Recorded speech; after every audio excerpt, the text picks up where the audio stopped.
Ito ang Radyo Pilipinas News Update.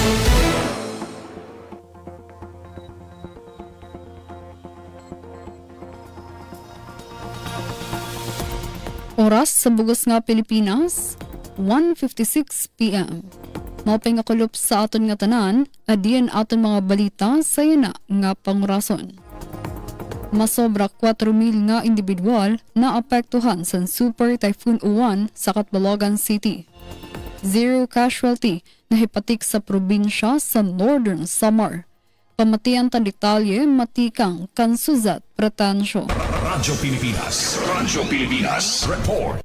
Padayon ang ginbubuhat nga paglibot sa gobyerno lokal sa siyudad sa Catbalogan, kakulop sa mga lugar nga grabe nga gintamaan sa bagyong Uwan, kalakip ang mga evacuation centers nga kundiin temporaryo nga nag-istar ang mga apektado nga residente.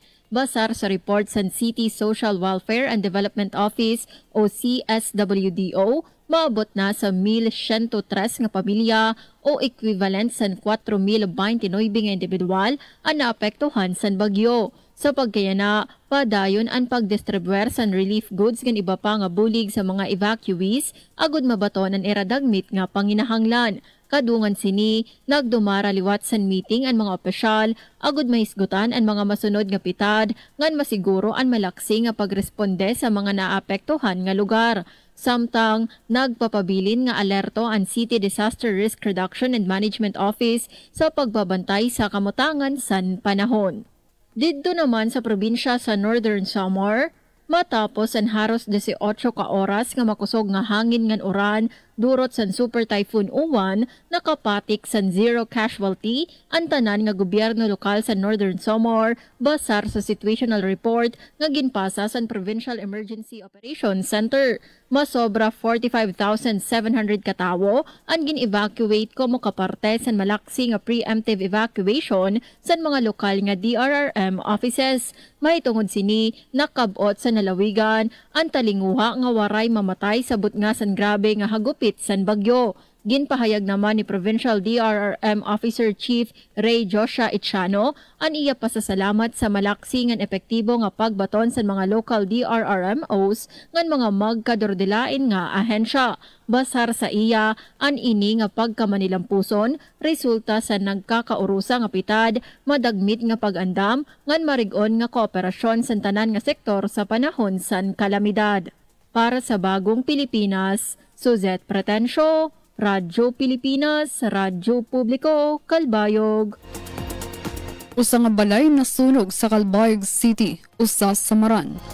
733 kabugos nga ready-to-eat food boxes igpapadara sa DSWD Eastern Visayas sa mga apektado sa bagyong Uwan sa Lavizares, Northern Samar. Pamatian tan detalye sa akon report. Radyo Pilipinas Report. Nasunog sa nga balay sa Barangay Hamarawan, Calbayog City, Samar, Kasankulo, pasado alas 8:27 san gabi. Dagmit nga rumisponde ang Bureau of Fire Protection, BFP, Calbayog City Fire Station, kahuman makakarawat report. Pag-ulpot sa lugar, gindeklara na nga fire out pasado alas 8:33 san gabi. Nasamaran sa nga 40 anyos nga residente, kundi siya nagkamayada paso sa mga tudlo san parehos nga kamot, base sa investigasyon ug sa report nga nakuha tikang sa BFP Calbayog City Fire Station, kandila ang naging hinungdan san sunog. Por luminos 5,000 pesos naman ang kantidad san danyos. Padayon ang pahinumdom san BFP sa publiko nga siguraduhon nga patay ang kalayo san mga kandila o nanuman nga source san kalayo antis kumaturog o lumarga sa balay. Balita sa Northern Samar.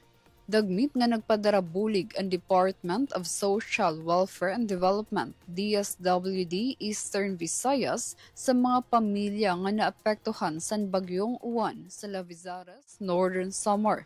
Umabot sa 733 ready-to-eat food boxes ang ginandam o ginpadara sa ahensya como parte sa augmentation support sa padayon nga operasyon sa disaster response sa lugar. Ang kada ready-to-eat food boxes ang may sulod nga mga pagkaon nga pwede dayon kaunon, sugad sa tiyemporado chicken arroz caldo, complimentary food sachet, canned tuna paella, chicken pastil, chicken giniling ug high-protein bars nga bastante para makabulig sa dagmit nga panginahanglan sa mga evacuees. Padayon naman nga nabaton ang DSWD sa mga lugar nga naapektuhan sa magkakasunod nga bagyo sa rehiyon como parte sa era commitment sa malaksi ug epektibo nga serbisyo sa mga biktima sa kalamidad. Para sa Bagong Pilipinas, Charmaine Perito Balvas, Radyo Pilipinas, Radyo Publiko, Calbayog. Inyang kabugusan sa aton mga balita sena nga pangurason. Padayon gihapon kamo nga mamati sa DYOG, Radyo Pilipinas, Radyo Publiko, Calbayog para sa news updates. Masunod na ang programa Huwag Trabaho, kaupod si Jamie Quinto. Ako si Charmaine Perito Balvas para sa Radyo Pilipinas, Radyo Publiko. Mula sa pinakamalawak na newsroom sa buong Pilipinas, ito ang Radyo Pilipinas News Update.